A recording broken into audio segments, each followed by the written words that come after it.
Magandang araw po sa inyong lahat, lalo na mga OFW dyan. Magandang araw po sa inyong lahat. Ingat po kayo palagi. Ngayon may nakita akong video na naman na pwede nating bigyan ng reaksyon, komento at opinion. Malupit man o matamis. Pero bago ang lahat, panoorin muna natin ang buong video. Alright, intro muna tayo guys. 1, 2, 3.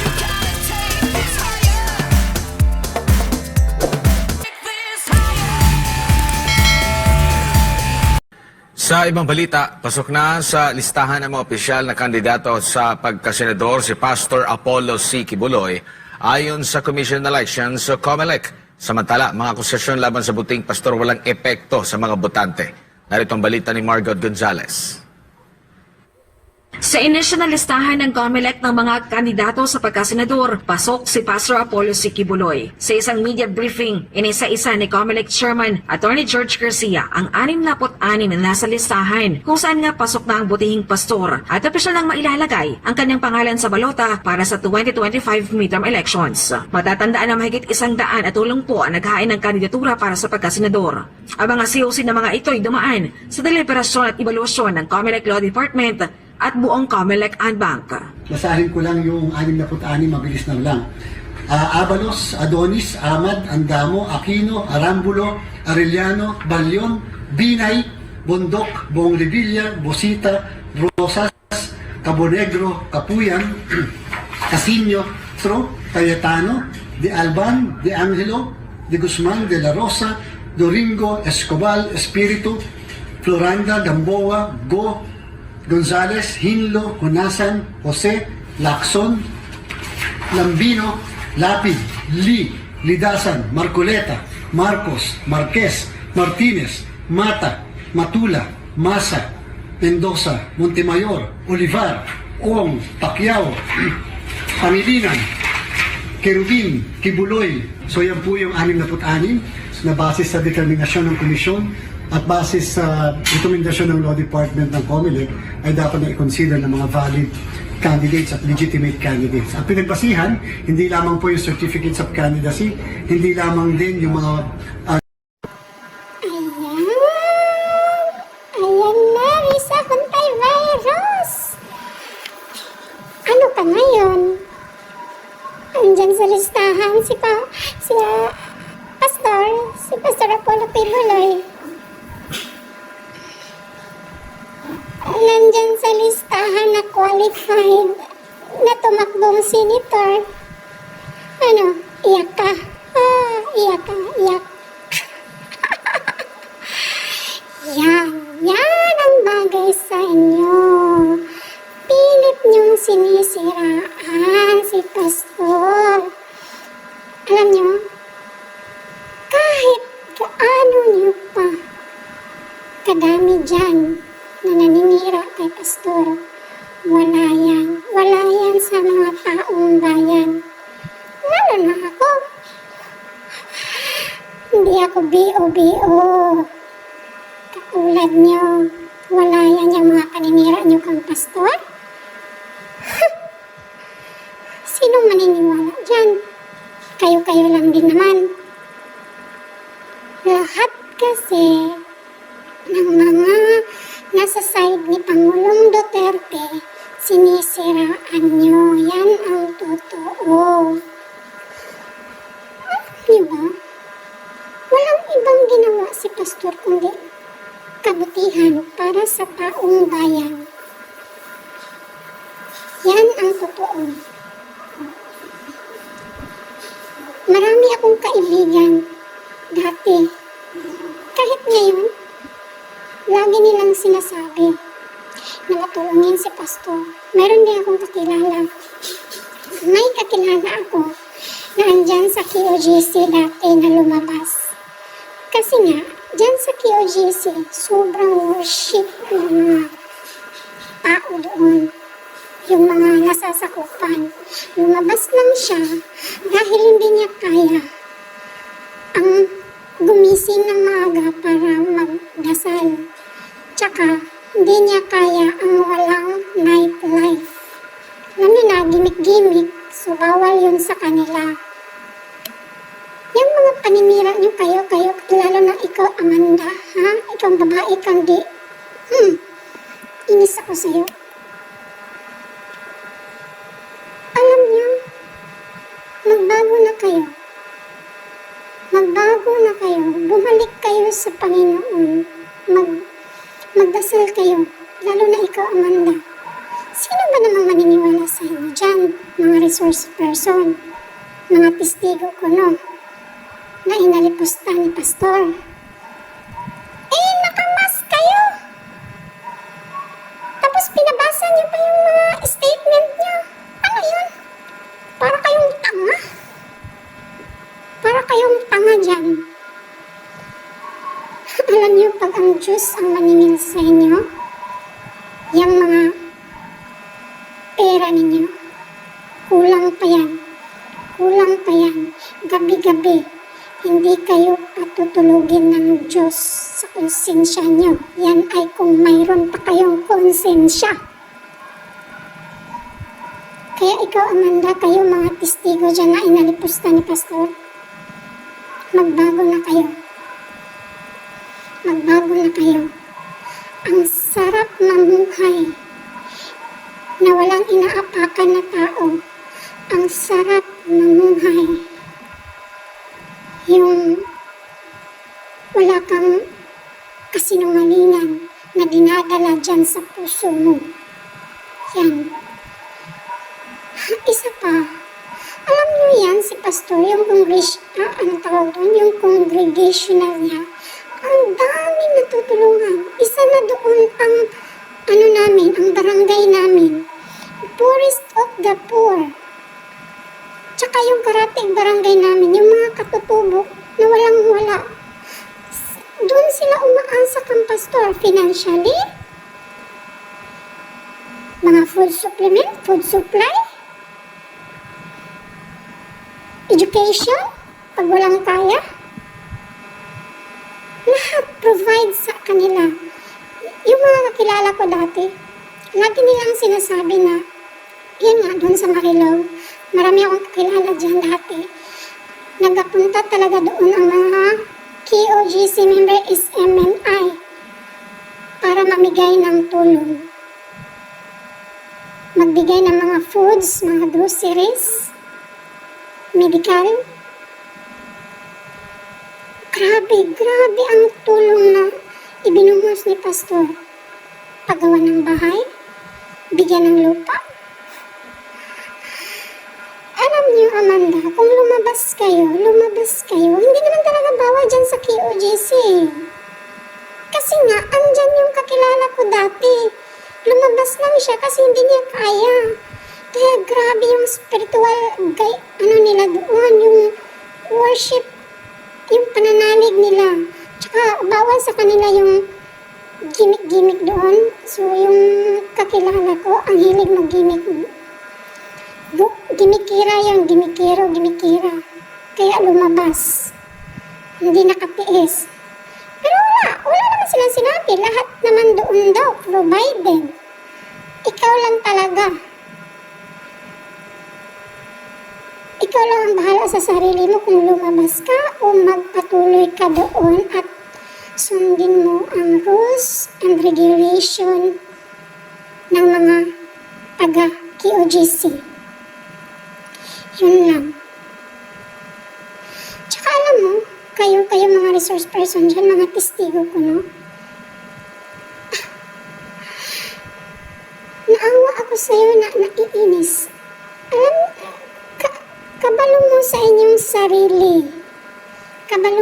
sarili. Mga wala kayong utang na loob. Kinupkup kayo ni Pastor. Inaalagaan, pinapakain, binihisan, tapos ngayon, sinisira niyo lang. Kapal talaga ng mukha mo, Amanda. Kayo mga testigo dyan, ang kakapal. Yung, alam ko, siguro naman, alam niyo sa sarili niyo, bayad kayo. Yung pera ninyo na matatamasa, kulang pa yan pag ang Diyos talaga ang maningil. Kaya tumigil kayo dyan, tumigil kayo. And besides, kung inalipusta ka, ayun, kapitbahay namin, inalipusta, hindi ganon magsumbong. Yung may binabasa tapos wala, hindi namin na-feel na inalipusta kayo. Sa totoo lang, hindi namin na-feel na inalipusta kayo. Mas na-feel pa namin ang mga kasinungalingan ninyo dyan sa tuwad komite na yan. Kaya magsitigil kayo. Walang ibang ginawa si Pastor kundi ang tumutulong sa kapwa. Mga pobre nating kababayan, mga mahihirap nating kababayan. Tapos ngayon, dahil lang sa close sila ni Pangulong Duterte, ginagawa niya sa kanya, sinisiraan niya, pati mga Duterte, sinisiraan niya. Okay lang ba kayo? O may sayad na yung mga utak niyo dyan? Yung utak ninyo, may sayad na. Linisin niyo yan bago kayo tumingin sa iba. May patakip-takip ka pa sa mukha mo, Amanda. Nahiya ka pa. Nahiya pa kayo sa mga pinagagawa ninyo. Mukha mo.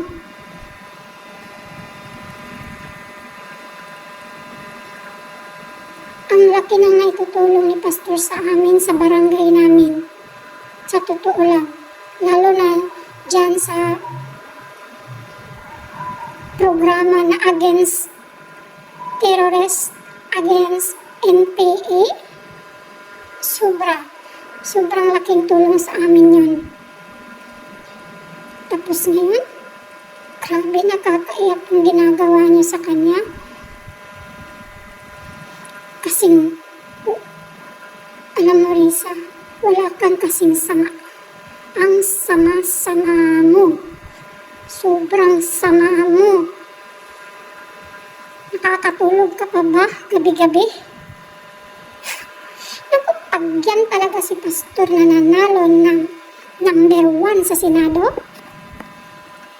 sana lang na nasa Blue Committee ribbon si Pastor para yung mga kababuyan niyo dyan, mga wrongdoing niyo dyan sa government, mga government officials, ahensya ng gobyerno, walang kwenta, yan dapat yan imbestigahan.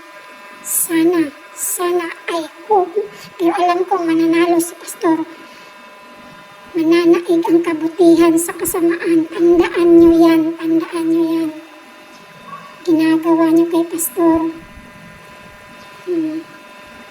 Mga hinayo pa kayo. Sarap nyo sampalin. Sarap nyo talagang sampalin ang paulit-ulit yung matatanggal yung ulo ninyo. Mga walang puso. Kayo mga resource person dyan, mga walang kwenta. Maawa kayo sa pamilya nyo. Pagsisihan nyo yung ginagawa nyo. Mga bata pa kayo. I'm sure mapapatawad kayo dyan sa KOJC. Sa kay Pastor, mapapatawad kayo. Kasi alam nyo, yung level nila na sobrang grabe. Walang katulad. Hindi ako KOJC member, pero saludo ako sa lahat ng KOJC member. Lalo na yung time na last minute ko na binigay ni Tore. Grabing iyak ko dun. Grabing dasal ko. Grabe. Kaya nga, God is good. Masakit man isipin na nagparaya si Pastor. Siya mismo nag-surrender para sa nasasakupan niya. Pero yun din naman ang tama.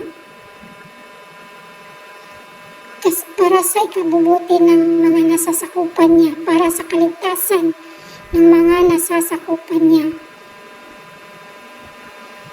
I hope lang makamit ni Pastor ang justice at makulong kayong lahat.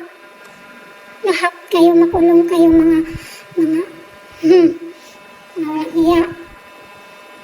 Kung sino mang nag-uutos sa inyo, alam namin kasi inaamin naman ni BBM, di ba? Na siya ang nag-uutos about doon sa QGC. Yung kasinungalingan niya na walang baril, walang tegas, wala. Haller, andun ang kaibigan, wala. Madami akong kakilala andun. Wala. Kapalang mukha nyo.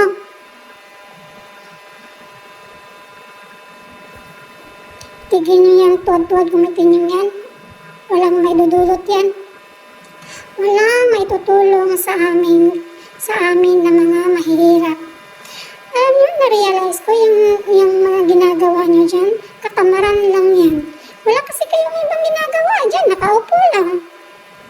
Trial of publicity para masira ang pangalang Duterte. Pastor, mga kakilala ni Pangulong Duterte, lalo na si Attorney Harry Roque din. Ang ginagawa niya sa kanya, mga hinayop pa kayo.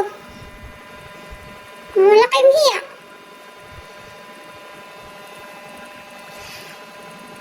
Grabe. Alam niyo kung bakit ako lumabas? Nag-iingay? Kasi na-challenge ako kay Miss Maharlika. Na-challenge ako sa ibang vlogger na pinagtanggol kung ano yung para sa mamamayang Pilipino. Kasi sobra na sila eh. Sobra na ang paninira. Kung sino pa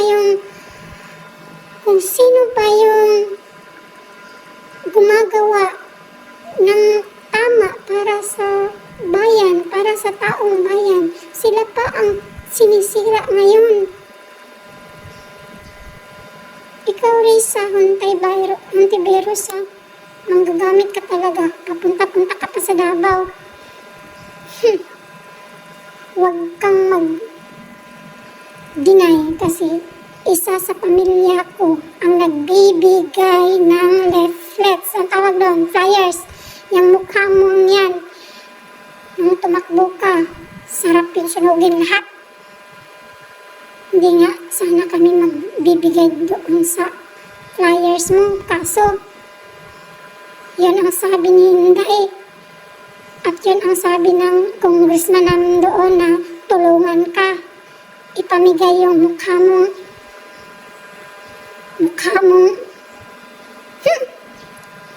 Inis ako sa'yo, Risa Hontiveros. Sa totoo lang. Ulan, init. Pumunta kami sa liblib na lugar para mamigay dyan sa mga flyers ng mukha mo. Nangyakaw na ang kwenta. Mas mabuti pa si Pastor. Maraming natutulungan. Eh ikaw, ano bang natutulungan mo? Paupo-upo ka lang dyan. Paano?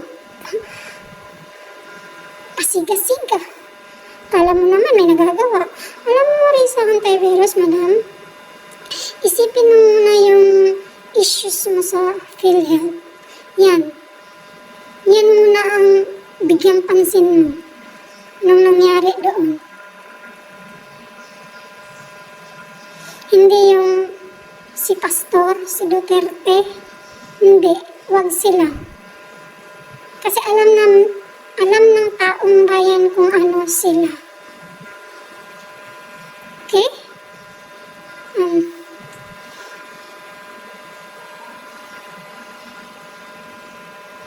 Kaya itigil mo yung mga ginagawa niyo dyan. Tumigil kayo. Tsaka kayong mga resource person dyan, mga testigo kuno ni Pastor. Bumalik kayo sa Panginoon natin. Magdasal kayo. Maghingi kayo ng tawad kay Pastor sa Panginoon natin. Ang sarap mamuhay ng walang tinatapakang tao, na walang kasinungalingan. Ang sarap mabuhay. Aanhin mo yung pera kung yung kaluluwa mo andun na kay Satan, di ba? Kaya sana maniwala kayo sa akin. Anyway, dyan po nagtapos ang ating komento, reaction at opinion sa videong ito. Daghang salamat sa inyong panonood and please like, share, and subscribe at pakisuportahan ninyo ang aking munting channel. Daghang salamat, dalaygon ng Diyos. Bye-bye!